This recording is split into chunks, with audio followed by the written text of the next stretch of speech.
దివ్యాత్మ స్వరూపులారా, 12 దినముల నుంచి మనము భగవత్పాదులైన శంకరాచార్యుల వారి భజగోవింద స్తోత్రములను మనము శ్రవణం చేస్తూ అందలి పవిత్రమైనటువంటి మకరందమును ఆరగించుచు మన జీవితమును దివ్యమైనటువంటి యొక్క మార్గమునకు మరల్పించి తద్వారా జన్మ సార్థకంగా గావించుకునేటువంటి ప్రయత్నానికి పూనుకున్నాం. Divyatma Swarupas, for the past 12 days we have been listening to the verses composed by Bhagavad-pada Sri Shankara under the name Bhajagovinda. We have been taking the essence in them, which is really the sacred honey of what he has given to us. And we have also been trying to turn our life towards the divine, thereby make our life sacred. లోకమున అద్దముల వంటి చిత్తములకు మనము కోరికలన్న కల్మషమును చేర్చుకొనుట చేత మన పవిత్రత మనకే అర్థం కానటువంటి యొక్క స్థితిలో మనము అవస్థల పాలవుతున్నాము. అయితే ఈ చిత్తమునకు ఒక పవిత్రమైనటువంటి జ్యోతిని అందించినట్టుగా ఒక్కొక్క భజగోవిందము యొక్క శ్లోకము కూడాను ఒక దివ్య మార్గమునకు ఒక జ్యోతుల వలె మనకు సహాయకారిగా నిలుస్తూ ఉంటున్నాయి. In this world, our mind is clear and is mirror-like. To such clear and mirror-like mind, we are adding the impurity of our own desires, thereby causing our mind to become impure. We do not know the sacredness which it carries with it. In that circumstance, Shankara in each verse has handed over to us a sacred light with the help of which we can understand the significance of divinity. లోకమున గల సమస్త పదార్థములు ఎందుకుడను కామునుకున్నటువంటి శక్తి మరొక్క వ్యక్తికి లేదనే చెప్పవచ్చును. కాముడు మహావీరుడు. అట్టి వీరుడైనటువంటి కాముడు లోకమున చేరరానటువంటి యొక్క ప్రదేశమనిన్నటువంటిదే కనిపించదు. సర్వత్రా కూడాను తాను స్వేచ్ఛా విహారము సల్పేటువంటి యొక్క వీరుడు. In the world, all material things are such that the one hero by the name Kama can reach almost everything. He is so powerful that there is nothing in this world by way of material content which he cannot reach. అయితే ఒక్క ఆత్మ సామ్రాజ్యమునందు మాత్రమే తాను ప్రవేశించడానికి తగినటువంటి యొక్క అర్హుడు కాదు. మిగిలినటువంటి ప్రదేశములందు స్వేచ్ఛా విహారం సలిపేటువంటి వాడు. However, this hero, Kama, he cannot go anywhere near Atma. That is the only place where he cannot enter. In all other places and regarding to all other things, he is able to go and control them. అయితే ఈ కామునకు పరమ మిత్రుడు మరొకడు కలడు. వాడే క్రోధుడు. To this Kama or lust, there is another very close friend by name Krodha or anger. ఈ క్రోధుడు అనేటువంటి యొక్క దుర్గము లోపల కాముడు అనేటువంటి వాడు కూడా చేరడానికి అవకాశం లేనటువంటి శక్తి సామర్థ్యం కలిగినటువంటి వాడు. This friend, anger, is so powerful that even near him, Kama or lust cannot come close. ఈ క్రోధం అనేటువంటి దుర్గములో నివాసం చేసేటువంటి వారికి ఇంద్రాది దేవతల సహితము వారు లెక్కించడానికి ఏమాత్రం కూడాను పూనుకోరు. People who live in this fort of anger, they will not care even for such personalities like Indra and other devas of that kind. ఈ కామక్రోధములు వెంట జంటలుగా తాము సంచారం సలుపుతూ ఉంటుంటాయి. This lust and anger, they are always together and they move about close to each other. కాముడు మహాశని, క్రోధుడు మహాపాపి. Kama, or the god of lust, is like a Shani, whereas anger or Krodha is a very bad sinner. ఈ రెండు చేరినటువంటి యొక్క వ్యక్తిని శవస్వరూపుడని చెప్పడానికి కూడా సందేహం ఉండలేదు. An individual who has got lust and anger in him, there is no doubt that we should describe him as a dead body or a corpse. ఇట్టి శవస్వరూపులనే భోగశక్తులు అని కూడాను లోకములో పిలుస్తూ వస్తున్నారు. Such people who have to be counted as dead persons, these are also referred to as those who have the capacity to indulge in luxury. భోగశక్తులైనటువంటి ఈ యొక్క శవస్వరూపులకు ఆత్మ సామ్రాజ్యమునందు ప్రవేశం ఏమాత్రం కూడాను చిక్కదు. These individuals who are after luxury and sensuous pleasures, who are the corpses living in this world, they have no entry at all into the kingdom of Atma. శివశక్తులైనటువంటి త్యాగరాజులకే ఈ యొక్క ఆత్మ సామ్రాజ్యమునందు ప్రవేశించడానికి అధికారం ఉంటుంటాది, కానీ శవశక్తులైనటువంటి యొక్క భోగరాజులకు ఇందులో ప్రవేశం దక్కదు, చిక్కదు. It is only people like Tyagaraja who are given to sacrifice. Such people who are called Shiva Shaktis, they only have entrance to this kingdom of Atma. On the other hand, these Shiva Shaktis who are like the corpses, who do not sacrifice but who only want to enjoy sensuous pleasures, they have no admission into this kingdom of Atma. దీనిని పురస్కరించుకునే శంకరుల శిష్యులలో ఒకడు, రాగముల అరికట్ట నేరని యోగి అయినను పతనమొందును. రాగములు అరికట్ట నేరని, దానిని నిగ్రహించుకోలేనటువంటి యొక్క యోగి కూడాను పతనమైపోతాడట. కనుక ఇంద్రియముల యొక్క నిగ్రహము అత్యవసరమని ఈ యొక్క శ్లోకములో చక్కగా వర్ణించారు. In this context, one of the disciples of Sankara described in a verse that whoever it may be who cannot control his senses, he will simply have a downfall. Even if he is a yogi, if he cannot control his senses, he is sure to have a downfall. కనుక మనము ఈ యొక్క ఇంద్రియములను అరికట్టుకునేటువంటి నిమిత్తమై రాగములను కొంత అదుపులో పెట్టుకోవాలి. రాగమనగా విషయ సంబంధమైనటువంటి వాటిపైన ప్రసరింపజేసేటువంటి యొక్క వాంఛకే రాగమని పేరు.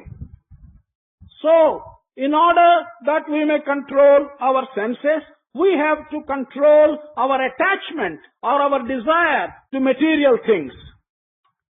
కనుక ఇట్టి వాంఛలను విశ్వేశ్వరుని వైపున మరల్పడానికి తగినటువంటి ప్రయత్నం మనము ఈ యొక్క వయసునందు చేయవలసినటువంటి అవసరము. So, in this age, it is necessary to turn our desires from the material things towards God, and that is very necessary. ఈనాటి యువకులకు ఆత్మ సంయమం అనేటువంటిది ఏమిటో అర్థం కానటువంటి స్థితిలో ఉంటున్నారు. Today, young people do not understand what is meant by going close to Atma. చిన్న వయస్సు నుండి స్వేచ్ఛా విహారము కలుపుతూ కేవలము విషయవాంఛల యందు వారి యొక్క మనస్సును ఇమిడ్చి తద్వారా వారికి ఏది మంచి ఏది చెడ్డ అనేటువంటి తెలిపేటువంటి నాయకులు కూడాను గృహం నందు లేకపోవట చేత వీరి యొక్క జీవితము కేవలము విలాసములతో కాలము గడపడానికి తగినటువంటి ప్రయత్నాలు సలుపుతూ వస్తున్నారు. Because they are indulging in free movement, in uncontrolled movement, having their mind put on material desires, and because there are not people in the houses where they live who can tell them what is good and what is bad, the non-existence of such leaders who can give them direction, these young people are simply spending their life going after enjoying sensuous pleasures and fulfilling material desires.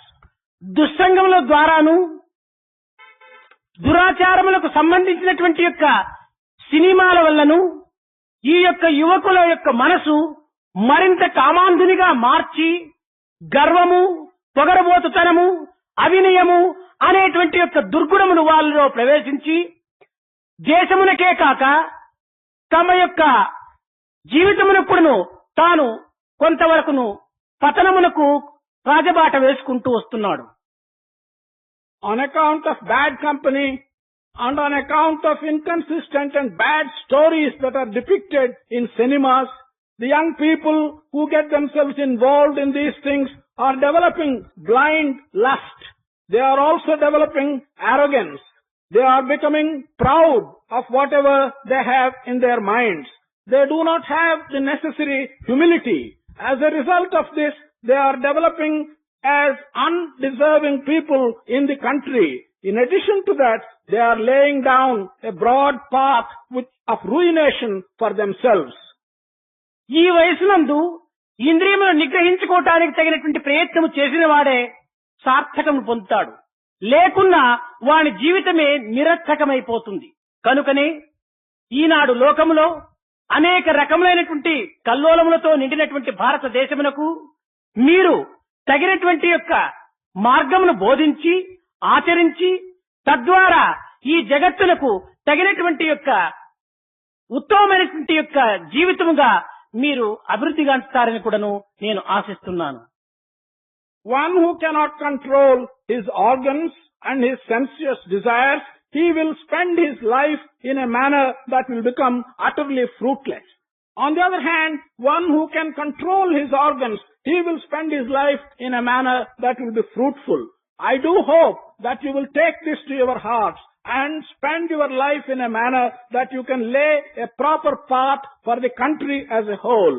And thereby, through laying down the proper path for the future of India, you will also see that the world itself progresses. This is my hope. సత్యమునకై మీ జీవితమును అంకితము చేసి లోక కళ్యాణ నిమిత్తమై మీ యొక్క కర్మను అర్పితము చేసి మీరు తల్లిదండ్రులకు తగినటువంటి యొక్క కీర్తిని కూడాను ఆర్జించి తద్వారా మీ జన్మను కూడా మీరు సార్థకం చేసుకోవటానికి ప్రయత్నం సలపాలి. You must dedicate your lives to truth. You must direct your work in such a way that it results in the prosperity of the world.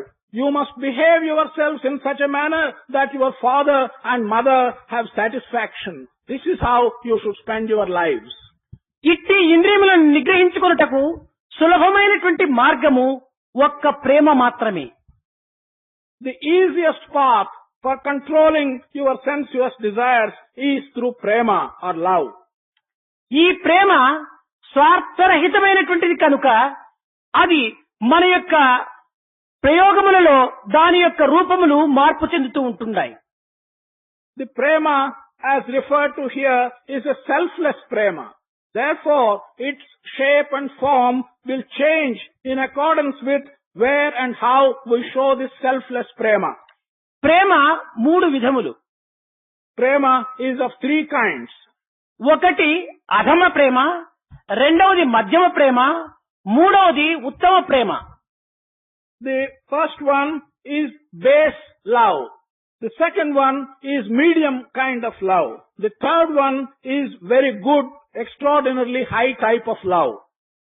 నాది నావారు అన్నటువంటి యొక్క పదార్థము కాని వ్యక్తి కాని ఉన్న చోటనే మానవుడు మనసును మనిషిని రెండు కూడాను వంచించి తాను అందులో కొంత కార్యములకు పూనుకుంటాడు. Where there is the thought that something belongs to me, that everything that I do is for my own sake, it is in that context that one would try to convince the mind, control the mind and deceive himself through his mind and man as well. లోకము ఏ గతి పట్టిన కూడాను తాను ఏమాత్రం కూడాను విచారించడు. లోకము ఏ విధమైనటువంటి యొక్క అవస్థల పాలైనప్పటికీ తాను ఏమాత్రము విచారించడు. తాను తనవారు క్షేమంగా ఉండినా, తాను తన యొక్క వస్తువులు భద్రముగా ఉండినా అంతే చాలనేటువంటి యొక్క మహా స్వార్థమునకు గురి అయిపోవటం చేత వాడు అధమస్థితి యందు తన యొక్క ప్రేమను ప్రవేశపెడుతూ వస్తున్నాడు. It doesn't matter what way the world goes. It doesn't matter what way others suffer. To him, all that matters is that he and his people are well. To him, all that matters is he and the things that interest him are well. Thus, it is an intensely selfish type of love, selfish type of prema, in which nobody else matters except himself. This is the basest kind of love, adhama. ఈ ప్రేమ మానవుని ఉత్తమ స్థితికి ఏమాత్రం కూడా కొనిపోదు. This kind of prema will never take man to the highest position. ఇది లోకముతో ఎట్టి సంబంధమును కూడా తాను అనుభవించక కట్టగడబడకు తాను పరులకు ఏమాత్రము కూడా ప్రీతికి గురికాక తాను ఏకాకిగా చావవలసి వస్తుంది. This kind of love will not take him anywhere near the world. Not only that, no one in the world will develop any affection for him. Ultimately, he will have to die a lonely individual. ప్రేమ మహా పవిత్రమైనటువంటిది. వ్యక్తికి వ్యక్తికేను, వస్తువులకు వస్తువుగాను తన అనుబంధ సంబంధములను కల్పించేటువంటి యొక్క పవిత్ర శక్తివంతమైనటువంటిది. Prema is a very sacred thing. Prema has the capacity to establish connection and relationship between one individual and another. It can also establish connection and relationship between one thing and another. ఈ స్వార్థమైనటువంటి ప్రేమ దేశములో గౌరవ మర్యాదలకు కూడాను ఏమాత్రం కూడాను లెక్క చేయక, తన ఇంటి తనమును కూడాను తాను ఏమాత్రం కూడాను లెక్క చేయక, అగౌరవములకు పాల్పడినప్పటికీ తాను అనాచారమైనటువంటి వృత్తుల యందు తన యొక్క స్వార్థమైనటువంటి యొక్క వాంఛల యందు మాత్రమే తన జీవితమును అంకితం చేస్తూ వస్తుంటారు. One who has got this selfish kind of prema, he does not care for either respect or disrespect.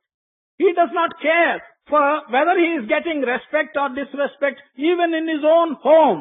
He will only be thinking of fulfilling his selfish desires. That is how he conducts his life. ఇంకా మధ్యమ ప్రేమ కొంత ధనమునో లేక బలమునో లేక పదవినో ఏదో కొన్ని రకములైనటువంటి ఈ లౌకికమైనటువంటి యొక్క ఘనతలను చూచి వారిని ప్రేమించి వారి ద్వారా ఏదో కొన్ని కార్యములను నెరవేర్చుకోవాలి అనేటువంటి ఉద్దేశంతో వారిని ప్రేమించినట్టుగా నటించి వారి దగ్గర చేరటమో వారిని దగ్గర చేర్చుకోవటమో జరుగుతూ ఉంటుంటారు. We now come to this medium kind or the middle kind of prema. This consists in looking at people who either are wealthy or who are strong or who have some position, and with a view to get something from them in return, we pretend to love them. And this kind of pretension only requires that you get something from them, either wealth, strength or position. This is the kind of medium type of prema. ఇది కూడాను మానవునికి అంత ఉత్తమమైనటువంటి యొక్క ప్రేమ కానేరదు. For man, this kind of prema is not also the very desirable type. పదవులు స్థిరము కాదు, ధనము స్థిరము కాదు, తన యొక్క గౌరవ మర్యాదలు కూడాను స్థిరమైనటువంటివి కాదు. కనుక ఇట్టి వాటిపైన మనం మనస్సును ఉంచి వీటినే ఆశ్రయించి ఇవియే ప్రధానమని విశ్వసించి తద్వారా మనం ఏదో కొంత ఫలితమును అందుకోవచ్చుననేటువంటి యొక్క వాంఛతో మనము చేరి వారిని ప్రేమించటము ఇది కేవలము ఉత్తమమైనటువంటిది కాకుండా మధ్యమైనటువంటి రీతిగా ఉండటం చేత ఈ మధ్యమ ప్రేమలోనే లోకము యావత్తు ముక్కాలు భాగము ఈ ప్రేమనే అనుభవిస్తూ వస్తున్నారు. One's position is not something which will remain permanently. One's wealth is not something which will remain permanently. Either the respect or disrespect which one gets is not going to remain permanently. Therefore, to keep in our mind that either position or wealth or respect as an important thing and aspire to get one or other of these things, therefore pretend to show love to such people is not something which is a very desirable thing. It's not a very high type of prema. Many people in the world, a large number of them, only have this kind of medium type of love, and that's what they show. అయితే ఉత్తమమైనటువంటి ప్రేమ అట్టి వాటికి ఎట్టి సంబంధము కూడా నువ్వు కల్పించక వ్యక్తి వ్యత్యాసంగా కనిపించినప్పటికీ వారి యొక్క పదవులు కానీ వారి యొక్క హోదాలు కానీ వారి యొక్క ధనమును కానీ బలమును కానీ ఏమాత్రం కూడా నువ్వు విచారించక సర్వుల యందు కూడాను ఆత్మస్వరూపుడైనటువంటి భగవంతుడు ఒక్కడే అన్నటువంటి సత్యమును గుర్తించి సర్వులను కూడా నువ్వు ప్రేమించడానికి పూనుకోవటం ఉత్తమమైనటువంటి యొక్క ప్రేమగా ఇందులో ప్రకటించటం జరిగింది. The highest type of prema is like this. If you want to show affection or love to an individual, either the position of that individual or the wealth of that individual or the respect which that individual commands, they do not matter at all. It is not based on those things. On the other hand, the realization that Atma, the divine that is present in everyone, is the same and worthy of prema, with that context, to show love to all individuals, irrespective of their position or wealth or respect, this is the highest type of prema. జాతి మత కుల భేదములను ఏమాత్రం కూడా నువ్వు పాటించక, కాల దేశ పాత్రలను ఏమాత్రము కూడా నువ్వు చూడక, కేవలము ఆత్మయందే దృష్టి ఉంచి ఆత్మ సమత్వాన్ని తాను మాత్రమే భావించుకొని లోకమును ఏకత్వంగా కూడాను అనుభవించడానికి పూనుకోవటము, ఇది ఉత్తమ ప్రేమగా మనకు కనిపిస్తుంది. Without caring for the religion, without caring for the sect or for the particular kind of jati to which one belongs, without caring for the time, without caring for the country, and without caring for the particular individual, to show love to everyone, only regarding that Atma that is present in all these people and at all times is worthy of our love, and to develop an equal mindedness, look at the entire world as one world with no difference at all. This is the highest type of prema. ఒకరు విశ్వసించినను విశ్వసించకపోయినను దైవము సర్వభూతాంతరాత్మగా అనేటువంటి యొక్క సత్యమును ఇది ఎవరు కూడాను చెలించడానికి కానీ లేక దానిని చెదర్చడానికి కానీ పూనుకోవటానిలో ప్రయోజనం ఉండదు. Whether anyone believes or anyone does not believe, this eternal truth that God is present in all the living things, in all the bhutas in this world, is something which is an eternal truth. అందులో ఉన్నటువంటి ప్రేమనే మానవుని ఆకర్షించుకుంటూ వస్తుంటుండది. It is the prema that is present in all the bhutas because of the presence of God is that which attracts human beings towards it. ఇప్పుడు అగ్నిలో ఉష్ణము లేకపోతే అది అగ్ని కానేరదు. If there is no heat in the fire, that cannot be called fire. గాలిలో తేలిక లేకపోతే అది గాలి కాదు. If there is no weightlessness in air, that cannot be called air. నీటిలో చల్లదనము లేకపోతే అది నీరు కాదు. If there is no coolness in water, that cannot be called water. ఆకులో పచ్చదనము లేకపోతే అది ఆకు కానేరదు. In a leaf, if there is no green, that cannot be a leaf. అయితే ఈ యొక్క వర్ణము కాని ఈ గుణములన్నీ కూడాను ఒక ఆత్మ స్వరూపములో నిలిచి ఉంటుంటాయి. But whether this is the color or any other guna, attribute, all these things are coming out of the presence of Atma. ప్రతి ఒక్కటి కూడాను అందులో ఆత్మస్వరూపుడు అనేటువంటి యొక్క ప్రేమ భాస్కరునిగా వెలిసిల్లటం చేతని అతనిని మనం ఆకర్షించుకుంటూ ప్రేమించుకుంటూ అతనిని పోషించుకుంటూ కూడాను మనం జీవితాన్ని గడుపుతూ వస్తున్నాం. Because Atma is shining in every one of these things and in every one of these qualities which is that of Atma, we are being attracted. We are showing affection and love, and that is the prema which we develop to the Atma inside these things. ఒక చిన్న ఉదాహరణము. Just one small example. మనము ఒక పండ్ల మొక్కను తెచ్చి అతి ప్రీతితో మన యొక్క ఇంటి యందు పెంచుకోవటానికి ప్రయత్నం చేశాం. We bring a fruit tree and we want to make it big, put it in our backyard, in our own house. దానిని ఎంతో ప్రేమతో దానిని చక్కగా పాతి చేసి దానికి కాలకాలమునకు నీరు ఎరువులు వేసి దానిని ఎట్టి అపాయములకు కూడా గురి కానివ్వకుండా దానికి అనేక రకములైనటువంటి భద్రతలు కల్పించి దానిని మనము పోషించుకుంటూ వస్తున్నాం. With great love, we bring this little fruit tree and we give it water, we give it manure, we look after it with great care and we want it to grow into a big tree. ఏదో కొన్ని కారణముల చేత ఆ మొక్క దినదినమునకును ఎండిపోతూ వస్తుంది. For some reasons, this particular plant day after day is drying up. కానీ ఎంతో ప్రేమతో తాను తెచ్చి పోషించుకుంటూ ఉన్నటువంటి వృక్షము మొక్క కొంతకాలమునకు అది ఎండిపోయిన తక్షణమే నిర్దాక్షిణ్యంగా తన హస్తములతోనే పెరికి పారవేస్తున్నాడు. But This plant, which we have brought with so much love and affection, the moment it dries up, we don't care for it. With our own hands, we pluck it up and throw it away.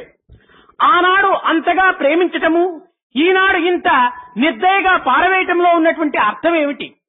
What is the meaning in our showing so much love and affection that day when we brought it, and today our showing such negligence and throwing it away?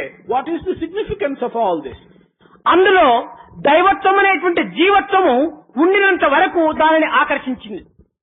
ఆ దైవత్వం అనేటువంటి జీవత్వము లేకపోయిన తక్షణమే దానిని మనము నిర్దయగా దూరం వేసేసేస్తున్నాం. The presence of life which is symbolic of divinity in that plant is what attracted us and we showed great affection. The absence of this life, the divinity of life in the plant, this is what makes us careless and do not attempt to look at it at all. మనం ఎంతనో ప్రీతితో కొన్ని ఫలములు కొని తెచ్చుకుంటాం. With great affection, we buy some fruits and bring them to our house.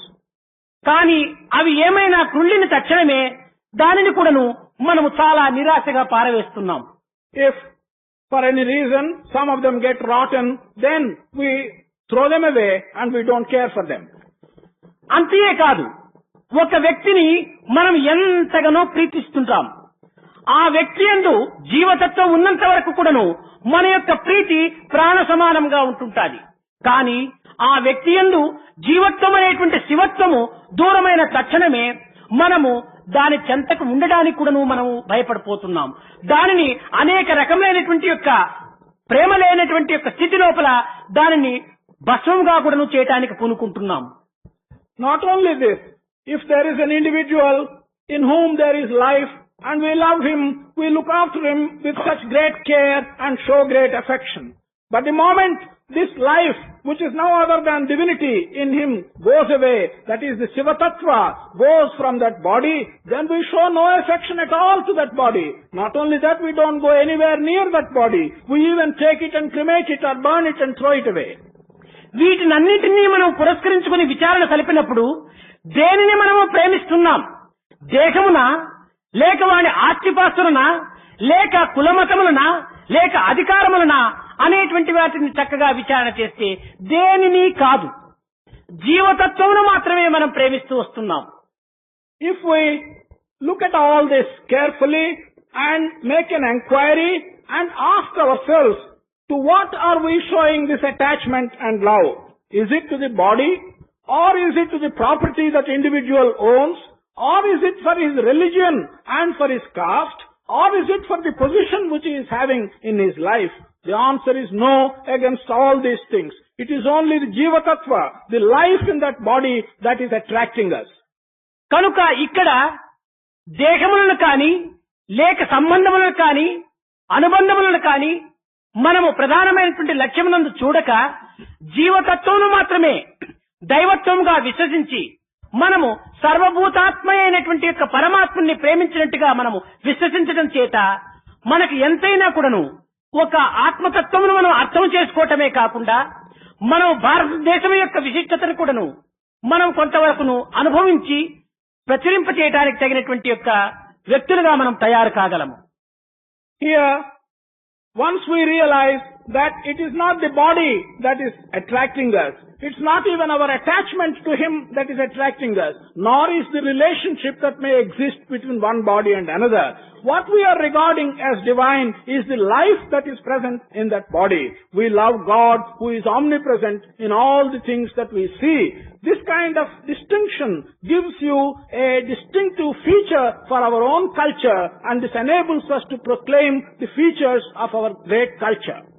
పవిత్రమైనటువంటి మన భారతీయ చరిత్రలన్నీ కూడాను అనుభవ రూపంలో మనకు అందించినటువంటివే కానీ ఏదో కొంత ఆపోహలతో మనము దానిని ఏదో అందుకోవటానికి బలవత్తరంగా మనకు తలకు కట్టినట్టుగా మనం భావించుకోవటంలో ఏమాత్రం కూడాను అర్థం లేదు.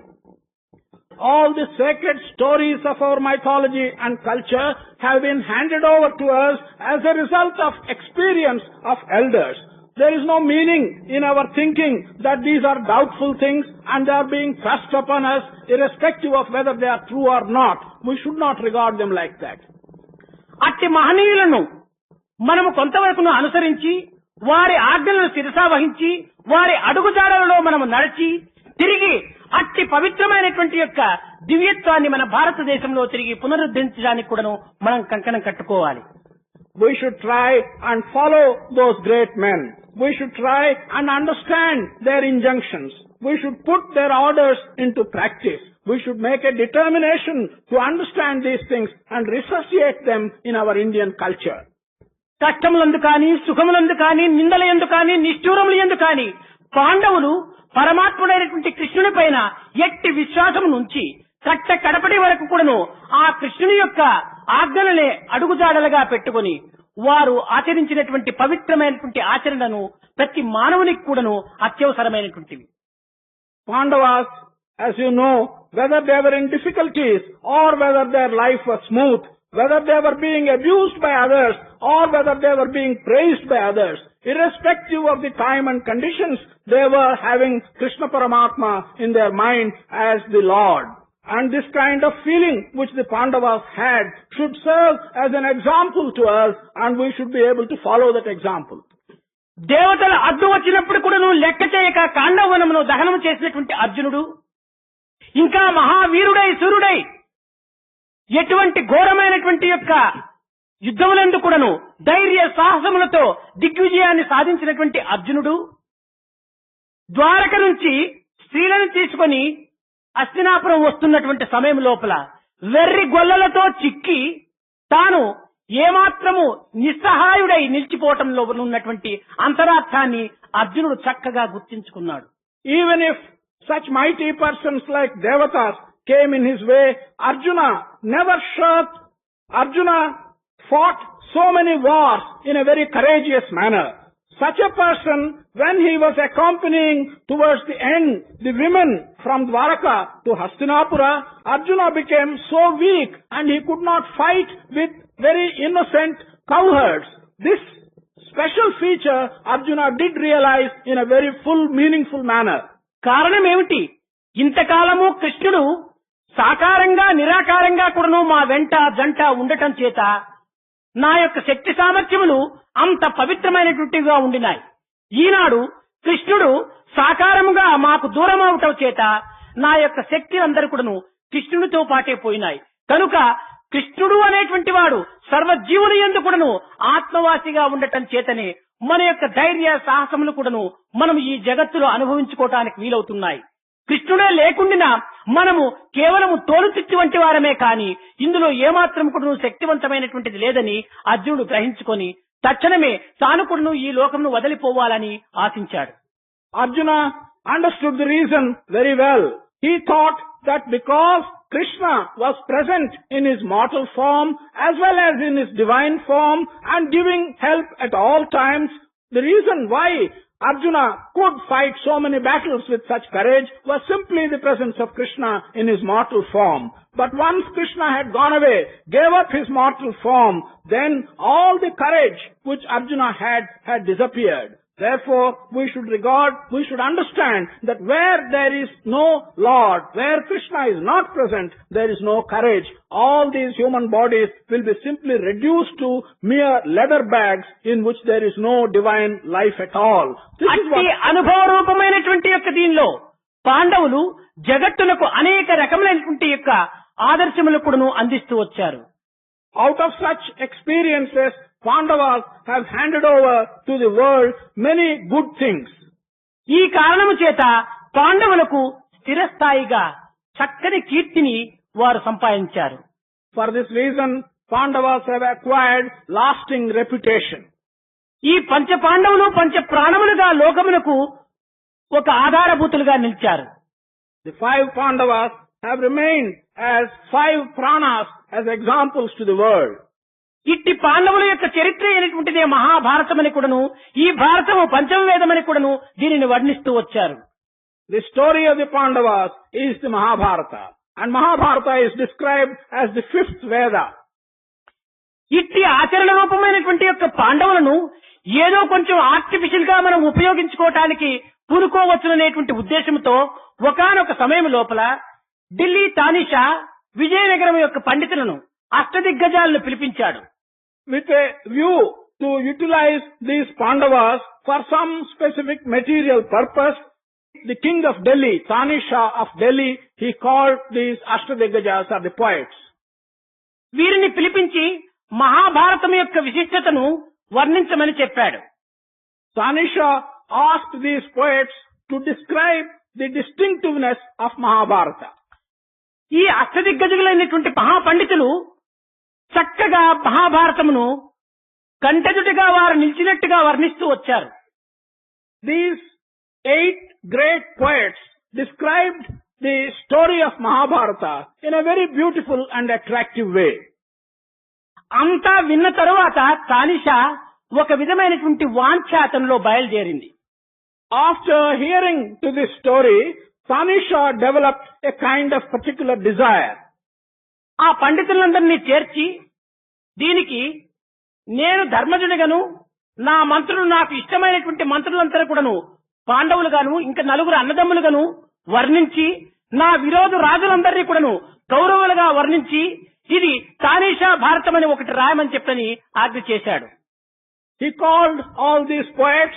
He told them that he would like them to write a fresh story in which he would figure, Tanisha would figure as the Dharmaraja, and all his ministers whom he particularly likes would figure as 4 other brothers, the 4 Pandavas, and all his enemies would figure as the Kauravas, and he asked them to produce a Tanisha Bharata. కానీ ఈ పాండవులు ఈ యొక్క కవులు ఈ యొక్క భారతం రాయటానికి ఏమాత్రం కూడాను అంగీకరించక దీన్ని ఏ రీతిగా రాయటానికి వీలవుతుందని వారు కొంత వెనుకంజ వేస్తూ వచ్చారు. These poets were not inclined to produce a Bharata in that manner. So they were in some trouble. They were discussing amongst themselves how they would get over this situation. కానీ అందులో తెనాలి రామకృష్ణుడు ధీరుడై నిలిచాడు. ఇతనికి తగినటువంటి గుణపాఠం చెప్పాలని చెప్పని తాను సంకల్పించుకొని తానిషా గారు నేను ఈ భారతాన్ని నేను రాస్తానని చెప్పాడు. Amongst the poets, Tenali Ramakrishna, he came forward. He said he would undertake the task. He wanted to teach a lesson to Tanisha, but told Tanisha that he would produce this Bharatam. అయితే ఇది ఒక్క వారం లోపలనే భారతంగా తయారు చేసి తీసుకుని రావాలి, నీకు గొప్ప బహుమానం ఇస్తానని తానిషా చెప్పాడు. Tanisha then said, yes, you must prepare this story of Tanisha Bharata in 1 week and bring it as a beautiful text. సరే, ఒక వారమైనప్పటికీ ఈ యొక్క రామకృష్ణుడు ఏమాత్రం కూడా కాగితము పెన్ను తీసుకోలేదు, ఏమాత్రము భారతం రాయటానికి పూనుకోలేదు. మిగిలినటువంటి పండితులందరూ కూడాను అయ్యో ఒక వారం అయిపోతుండాది, ఈ రామకృష్ణుడు ఏదో ఒక వాగ్దానం చేశాడు, ఈ వాగ్దానం చెల్లించకుండా ఈ తానిషా ఏమి శిక్ష ఇస్తాడో అని కూడాను కొంత లోపల చాలా గుసగుసలు బయలుదేరాయి.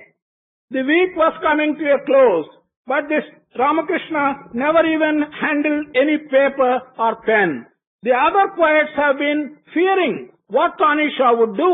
This Ramakrishna has not even started writing, has not touched a paper or pen, and Tanisha would probably give some punishment. సరే, ఒప్పుకున్న కాలమునకు 2 కాగితములంతా కూడా సంకలో పెట్టుకున్నాడు. తానిషా దగ్గరికి బయలుదేరాడు రామకృష్ణుడు. By the end of the agreed period, Tanisha took a few pieces of paper, put them in his hand, and went to Tanisha. ఆనాడు మహాభారతము తన యొక్క మిత్రులకు కూడా వినిపించవచ్చునని, తన ఇష్టమైనటువంటి మిత్రులను ఒక పాండవుల్లో సోదరులుగా నిర్మించినారని, దానిని అనేక రకములుగా కూడాను తనకి ఇష్టలైనటువంటి వారినందరికీ కూడాను సభలో కూర్చోబెట్టుకున్నాడు Tanisha. In the hope that Tanisha could make all his friends listen to this great Mahabharata dealing with Tanisha and many of his ministers as the other 4 Pandavas, he invited a large number of his friends to the meeting. రామకృష్ణుడు సభలోకి వచ్చాడు. వచ్చిన తక్షణమే ఏమి రామకృష్ణ భారతం పూర్తి అయినదా అని ప్రశ్నించాడు తానిషా. అంతా అయినది, 2-3 సందేహాలు కొంచెం ఉంటున్నాయి, తమరిని విచారించి ఆ సందేహాలు పూర్తి చేయవచ్చు, అంతేకాని భారతమంతా పూర్తి అయిపోయింది అన్నాడు. Tanisha asked Ramakrishna, well, what have you done? Has the Bharatam been completed? Ramakrishna replied, yes, it is nearly complete, but I have just 1 or 2 minor doubts. I have to talk to you and consult you before clearing those doubts and completing the text. అయితే ఏమిటి ఆ doubts అడగమని చెప్పాడు Tanisha. Tanisha said, yes, what are those doubts? You can ask me. అయితే ఈ సమావేశం లోపల అడగడానికి కొంచెం జంకుతూ పడుతుండాది. తమరు ఒంటరిగా వచ్చినప్పుడు కొంత నేను ప్రశ్నిస్తాను అన్నాను. He replied that I have some hesitation in asking you these doubts in this large gathering. I would like to have a private audience with you for putting my doubts. సరే, ఆ డౌట్స్ ఏమిటో ఇప్పుడే నీవు clean చేసుకుని దాన్ని పూర్తి చేయమని చెప్పి ఒక రూమ్ దగ్గరికి ఇద్దరు వెళ్లారు. He agreed and both of them moved into a room and he said, you clear those doubts right now and complete the text. రామకృష్ణుడు భారతుని గురించి చెప్తున్నాడు. పాండవులలో ధర్మజుడు తమరు. తమకు ఇష్టమైనటువంటి యొక్క మంత్రులు నలుగురిని తీసి ఇదిగో పలాని వారంతా కూడాను భీమ, అర్జున, నకుల, సహదేవ. అది సరే అయిపోయింది. మీ యొక్క విరోధులైనటువంటి వారందరినీ కూడాను ఇందులో కౌరవులుగా పోల్చుకున్నాను. ఇందులో ఏమాత్రము సందేహం లేదు. అయితే పంచ పాండవులకు ద్రౌపది ఒక్కటే ఉంటుండాది. అది మీ భార్యను వెయ్యాలా అంటున్నాను, అది మీకు ఇష్టమేనా అన్నాడు. Ramakrishna told Tanisha, in my Bharata, you are the Dharmaja. Your ministers whom you like, especially one is Arjuna, Bhima, Nakula and Sahadeva. All your enemies have been depicted as Kauravas. But for the 5 Pandavas in Mahabharata, there is only one wife, that is Draupadi. We have to find who will take the place of Draupadi. Your wife will have to be described as Draupadi, common to all the 5 Pandavas. వరే నా భార్య ఈ మంత్రులకందరికీ భార్య అవుతుంది అనుకొని అరే నీ భారత వద్దు ఏమొద్దు నువ్వు వెళ్ళిపోమని చెప్పిన దండిగా డబ్బు ఇచ్చినాడు, పంపించాడు. Tanisha did not like that his wife should become a wife of all the 5 Pandavas. Then he told Ramakrishna, I don't want your Bharatam or anything of the kind. Please quit from here. అనగా త్యాగము లేక వారి యొక్క సత్కీర్తిని తాను అనుభవించాలంటే ఇది సాధ్యమయ్యేటువంటిదా? పాండవులు పవిత్రమైనటువంటి యొక్క ఆత్మ చేత, పవిత్రమైనటువంటి భావము చేత ఈ యొక్క పాంచాలిని వారు హృదయపూర్వకంగా కూడా చేపట్టారు. వారి యొక్క త్యాగము, వారి యొక్క భావము, వారి యొక్క పవిత్రత ఈ యొక్క తానీశాకు రావాలంటే వస్తుందా? కనుక ఈనాడు వారి పేరు ప్రతిష్టలు మాత్రమే నాకు రావాలనుకొని వారి ప్రవర్తనలు మాత్రం నేను చేయనక్కర్లేదనుకుంటే ఇది ఆర్టిఫిషియల్ లైఫ్ గానే అవుతుంది, కానీ సహజమైనటువంటి సత్యమైనటువంటి జీవితం కానేరదు.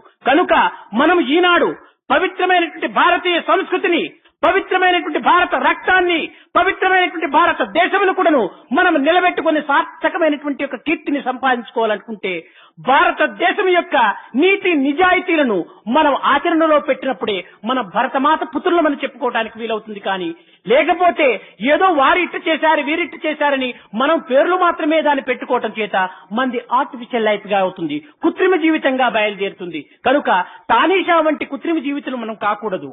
మనము పాండవుల వంటి పంచ ప్రాణములతో దేశమునకు సత్కీర్తిని ఆర్జించేటువంటి యొక్క వ్యక్తులుగా మనం తయారు కావాలి యువకులు. Thus, we see here that Tanisha wants to have the reputation, but he does not want to have the sacred ideas, the sacred views with which the 5 Pandavas accepted Panchali as their wife. When the 5 Pandavas accepted Panchali as their wife, they had such noble ideas and they had such great notions about family. But this Tanisha wants only the reputation of the Pandavas. He does not want to follow the conduct which they had shown as an ideal example. Today, if we want to establish the culture and the nobility of the culture of our country, we should realize that we should accept the fact that our country has for its basis morality and truth, and we should also follow the path of morality and the truth.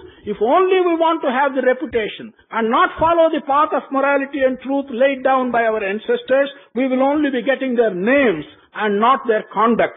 This will be leading a very artificial life and not a true life. మీ యొక్క పవిత్రమైనటువంటి యొక్క భావముతో సమాజ సేవను సలిపి సర్వేశ్వరుని అనుగ్రహానికి పాత్రులగుటకు ఈ ఇంద్రియ నిగ్రహం అనేటువంటిది అత్యవసరము. We should not hanker after getting a name or after getting reputation. We should look to the fulfillment of our life. In that aspect, certainly we should do service to the community. In doing that service to the community, you must have the aspect of Atma or the divine in your mind. this is the way to do service to the country. ఈ ఇంద్రియముల లోపల జిహ్వేంద్రియము చాలా ప్రధానమైనటువంటిదని నిన్నటి దినం చెప్పాను. ఆ జిహ్వేంద్రియముతో మనము అధిక భాషలుగా మనం ఉపయోగపెట్టక, అనవసరమైనటువంటి మాటలలో మనము చేర్చుకొనక, కొంతవరకును పవిత్రమైనటువంటి యొక్క ప్రబోధనమైందు మాత్రమే ఆ యొక్క పవిత్రమైనటువంటి జిహ్వకు మనము పని ఇవ్వటానికి పూనుకోవాలి. In the matter of controlling your sensory organs, which is a prerequisite for following the divine path, yesterday I mentioned to you that of all the sensory organs, the palate or the tongue is the most important one. We should not indulge in giving this tongue the task of talking unnecessarily or talking too much. We should only enable it to utter good and sacred words. మీకు అనేక పర్యాయములు కూడా చెప్పి ఉండొచ్చును. నాలుకకున్నటువంటి ఓపిక మరొక దానికి లేదు. I have mentioned it several times to you. The patience which the tongue shows, no other organ shows. నాలుకకున్నటువంటి సహనము మరొక ఇంద్రియములకు లేదు. The forbearance shown by our tongue is not shown by any other organ. నాలుకకున్నటువంటి గౌరవము మరొక దానికి లేదు. The respect which the tongue has, no other organ has. నాలుకకున్నటువంటి త్యాగము మరొక ఇంద్రియములకు లేదు. The sacrifice which the tongue is willing to make, no other organ is willing to make. అట్టి పవిత్రమైనటువంటి నాలుకను మనం అపవిత్రం పరచుకోవటం లోపల మన జీవితాన్ని మనం అపవిత్రపరచుకున్నటువంటి వారమైపోతున్నాం. To turn this tongue, which is so sacred, into being one which is not sacred, we are really making our own entire life not sacred. అతి జాగ్రత్తతో, సహనముతో చుట్టూ ఒక కత్తుల వంటి దంతములు ఉండినప్పటికీ ఆ దంతముల మధ్య అతి జాగ్రత్తగా సహనముతో ఎంత చురుకుగా మల్లాడుతుంటుండదో మన నాలుకను మనం ఒక్కటూరు యోచించుకోవచ్చును. We can understand the care and the forbearance with which this tongue moves amidst the teeth. The teeth are like knives present all round. And if we understand how the tongue moves, we will then realize the great care and the forbearance which the tongue shows. ఏ కొంత తాను దారి తప్పినా కూడాను తనకు ప్రమాదం జరుగుతుంది. అట్టి ప్రమాదమును కల్పించేటువంటి శత్రువులు చుట్టూ ఉండినప్పటికీ తాను ఎంతనో సహనంగా జాగ్రత్తగా తాను సంచరిస్తూ వస్తుండాలి. If the tongue is even slightly careless and gets under one or other of these teeth, then there is danger and harm done to the tongue. And in this context, with all these teeth which are like enemies surrounding it, the tongue moves about very carefully. అదే విధంగానే మనకు ఎంత శత్రువులు చుట్టూ ఉండినప్పటికీ మనము సహనముతో, ధైర్యముతో దానిని తప్పించుకునేటువంటి యొక్క యుక్తి శక్తులతో కూడాను మన జీవితాన్ని ప్రవేశపెట్టాలి. In the same manner, even if a large number of enemies are surrounding you, we should, with great care and with great forbearance, lead our life in such a manner that we don't get harm from them.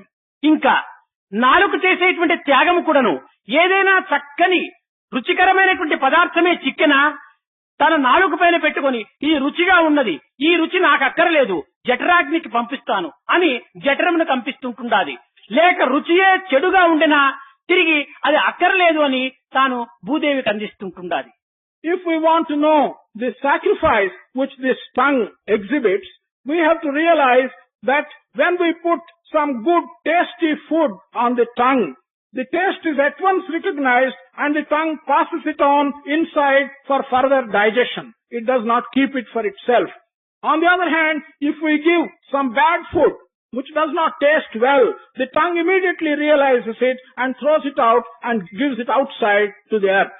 ఇంకా గౌరవమునందా తన యొక్క గృహమునందే తాను గౌరవంగా సంచరిస్తుండాలి గాని ఇంటింటికి కుక్కల వలె తిరిగేటువంటి యొక్క ఇది ఆ నాలుకకు లేదు. If we take the aspect of respect, the tongue has such great respect. It moves about in its own house. It does not get out of the house. It's not like a dog which goes and visits others' houses unnecessarily. ఆ అట్టి గౌరవం ఉన్నటువంటి నాలుక మంచి మధురమైనటువంటి మాటలతో ఆ నాలుక వల్ల ఆ యొక్క జీవునికి కూడాను పశుపతి వంటి వాడు అనేటువంటి సార్థక పేరు తెప్పిస్తుంది. Because of this great respect which it commands, by using very sweet words, it gets for that particular life a good name, namely Pashupati. ఇంకా ఆ నాలుకతో ఏమైనా ఇతరులు బాధించేటువంటి యొక్క పలుకులు పలికితిమా, లేక ఇతరులు నొప్పించేటువంటి పలుకులు పలికితిమా, దానివల్ల ఇతని పశువు వంటి వాడు అని కూడాను ఆ యొక్క పేరును ఆ జీవునికి తెప్పిస్తుంది. On the contrary, if with the tongue we utter words which will cause trouble to others, or we make it utter words which will harm others, then the individual will get such disrespect and people will call him a pashu or an animal. కనుక మంచి పేరు కానీ చెడ్డ పేరు కానీ మనకు వచ్చుటకు మూల కారణము జిహ్వనే. So, either for our getting a good name or for getting a bad name, the main cause is in the jihva or the palate, the tongue. కాక వచ్చి మన ఇంటి పైన కూస్తున్నప్పుడు మనం రాయి తీసుకుని విసురుతాము దానికి. When there is a crow which is coming and standing on the top of our house, we take a stone and pelt at it. కానీ కోకిలనే వచ్చి మన ఇంటి పైన కూస్తున్నప్పుడు మనం ఆనందంగా ఆ యొక్క శబ్దమును అనుభవిస్తాం. On the other hand, if a cuckoo comes and stands on the top of your house, we will with great pleasure and happiness listen to its song. కోకిలంటే ఇష్టము, కాకి అంటే అయిష్టము రావటానికి కాకి తన సొత్తు కాజేయలేదు, కోకిలి తన కిరీటం పెట్టలేదు. నోరు మంచిదైనప్పుడే పేరు మంచిదెచ్చింది. Why do we like the cuckoo? Why do we not like the crow? It is simply not because whether the cuckoo has done something good for us or the crow has done something bad for us. When the tongue is good, as in the case of the cuckoo, we like it. When the tongue, in the case of the crow, is not good, we don't like it.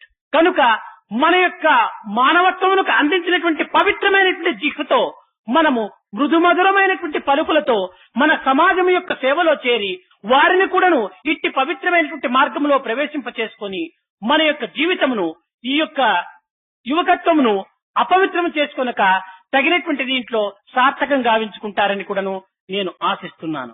Therefore, the sacred tongue that has been given to man should be used for the purpose of uttering sweet words. By uttering sweet words, we should be able to turn others in the society around us along the sacred path.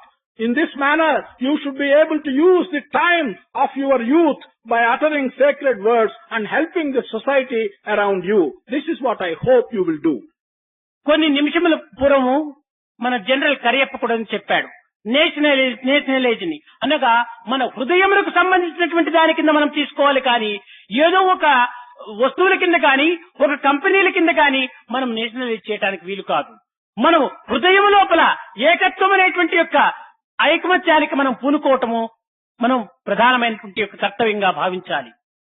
A few minutes ago, General Kariyappa told you and explained to you about nationalizing various companies or various things. We should really nationalize our heart. It is not nationalizing some company. Realize in our heart the oneness or the unity that should exist among people. That is nationalization of the heart. ఆ heart ఆత్మస్థానము కనుక ఈ ఆత్మభావముతో మనము ఐకమత్యముతో ఈ జగత్తునకు తగినటువంటి యొక్క గుణపాఠమును మనం తెలపడానికి యువకులంతా కూడాను సంసిద్ధులు కావాలని నేను ఆశీర్వదిస్తూ నా ప్రసంగాన్ని విరమిస్తున్నాను. The heart is the place where Atma resides. Therefore, by taking the aspect of Atma in the heart, we should teach a lesson to the world, the lesson of oneness and the lesson of unity amongst all those that reside in the world. By exhorting you to teach this lesson of unity to the entire world, I am blessing you and I am bringing this discourse to a close. बड़ा चित चोरा वृंदावन संचारा, बड़ा चित गोपाला गोपाला हे मुरली गोपाल गोपाला गोपाल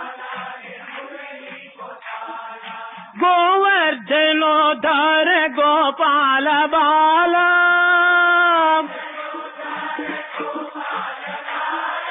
गोपी मनोहर राधे गोपाला बड़ा चित चोरा वृंदावन संचारा, बड़ा चित गोपाला गोपाला के मुरली गोपाल गोपाला गोपाल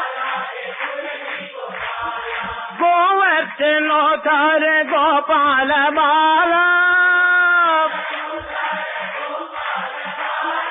गोपी मनोहर राधे गोपाला बड़ा चित्त चोरा वृंदावन संचार गोपाल गोपाल हे मुरली गोपाल ओम श्री राम जय जय राम ओम श्री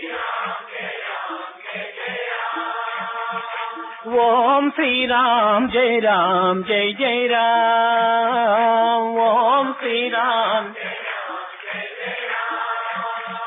ओम श्री राम जय जय राम ओम श्री राम जय जय राम ओम श्री राम सीताराम सीताराम सीताराम सीताराम सीताराम सीताराम सीताराम सीताराम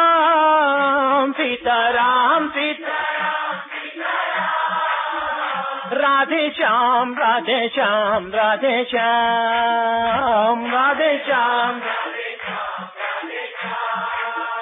राधे श्याम राधे श्याम राधे श्याम राधे श्याम